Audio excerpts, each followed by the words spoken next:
I'm out on the revolt today. I think we're going to be doing a bit of mud riding. A picture came up on the Facebook this week, and it was one of those pictures that you get in things like the highway code. You know, they show you a picture of the road layout and they put little arrows to point out various things. And this one, and I don't even know what group it was in or anything, because I get loads of unsolicited rubbish on the Facebook. But this particular one had a picture of a road, a cyclist riding along, and then all the arrows. And it said road, white line, and there was an arrow pointing at the pavement, and it said cycle path, which it didn't look like at all. And then there was an arrow pointing at the cyclist, and the label said twat, obviously because he was riding on the road. And then there were all the comments, all the vitriol, people saying that cyclists should be banned from the road, other people saying that there should be a law that if there's a cycle path they have to use it. And there was all the usual nonsense, you know, the ones you get on every anti-cycling post. So yeah, all the usual nonsense you get, which has actually been proven not to be true, about all cyclists going through red lights and all this kind of nonsense. If the Daily Mail says it, I'll repeat it. Seems to be the attitude. And one guy even claimed that he sees 3 or 4 cyclists every day going through red lights on his 5-minute commute to work. I mean, why tell the truth if you can just talk bollocks? But the bigger picture here is the entitlement. Because for some unknown reason I have no interest whatsoever in horses. I don't mind horses, there's no interest in them. Another post came up a couple of days later telling people how to slow down and be careful when they're passing horses on the road. And the same thing happens. Same vitriol of, well, why are horses even allowed on the road? And that's where the biggest problem comes in. Not all car drivers are bad, obviously, you know. But the idea of a culture war is to get the good ones on the side of the bad ones. And car drivers, a lot of them, don't want anybody else on the road. They don't want lorries on the road. They don't want tractors on the road.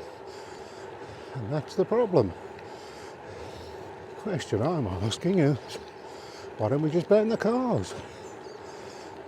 Posed that question to a number of people when they start off with the anti-cycling rhetoric. It's interesting if you ask an anti-cyclist why cars shouldn't be banned, they don't really have an answer.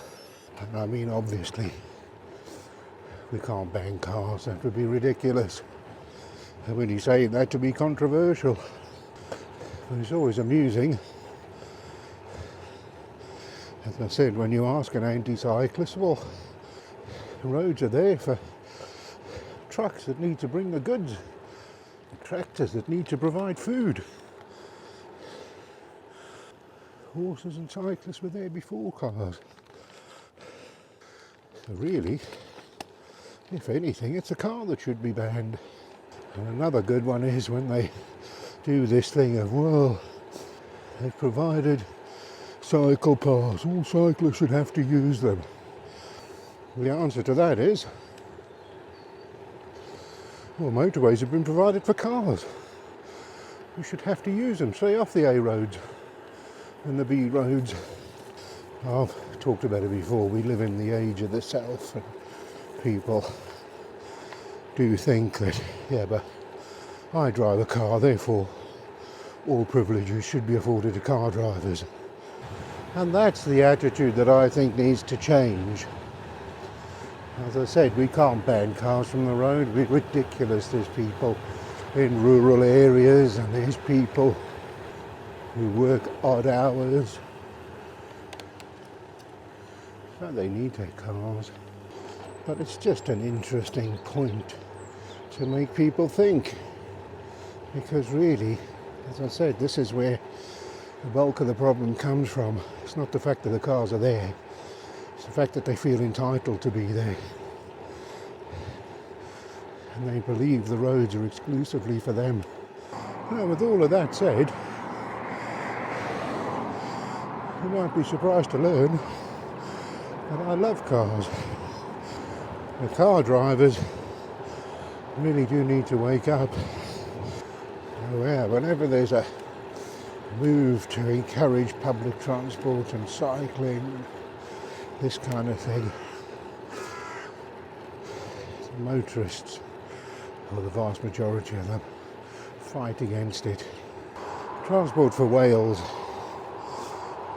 are trying to encourage more people to use the trains, and whenever they announce a new station or anything, loads of comments from people saying, why don't they spend that money building new roads?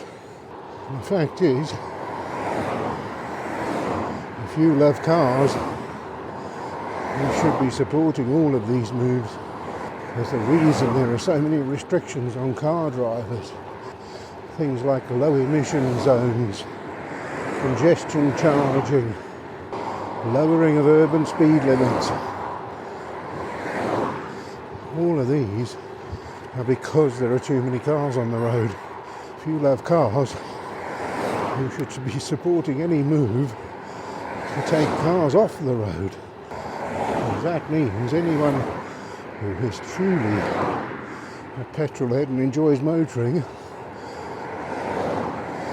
will have less restrictions imposed on them. I mean, look at this road. It's just one after the other. This is a fairly minor road. And of course, all of this relies on better public transport. People still need to go where they need to go. I mean, there's a train line runs from probably 1.5 miles from my house. It quite literally goes behind the depot I work at. It's literally the other side of the fence. And it's quite a big industrial estate. But there's no station there. So I can't use it. Because I would far rather be sitting on the train, reading the paper on the way to work,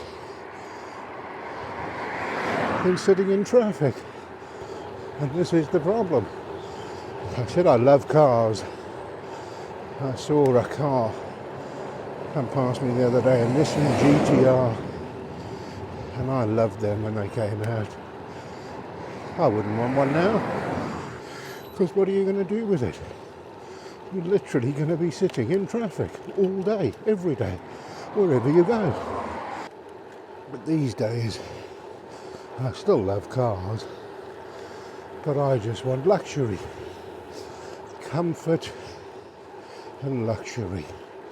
Because it's quite literally all you do these days.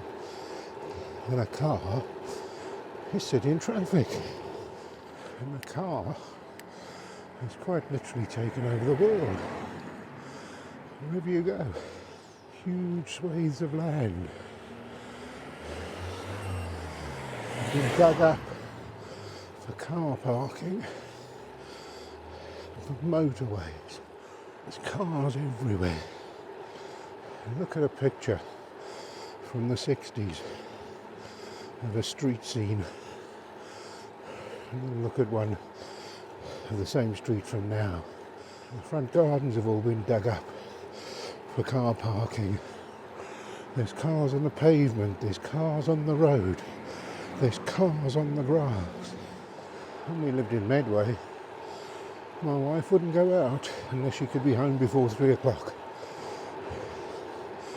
Because after that, you wouldn't be able to park within a mile of the house. So yes, I understand that we can't ban cars, but we certainly don't want to be encouraging more of them. And it is also a bit of a problem that governments around the world, they only pay lip service to reducing the number of cars, because really the motorist is their biggest revenue generator. And they say they want to reduce the number of cars on the road, but really they're just lying to you. And certainly the government in Britain is actively encouraging the culture war. Now, if you love your car, start supporting anti-motorist measures. But let's also just end this idea that car drivers are superior to everybody. And let's all try and live together.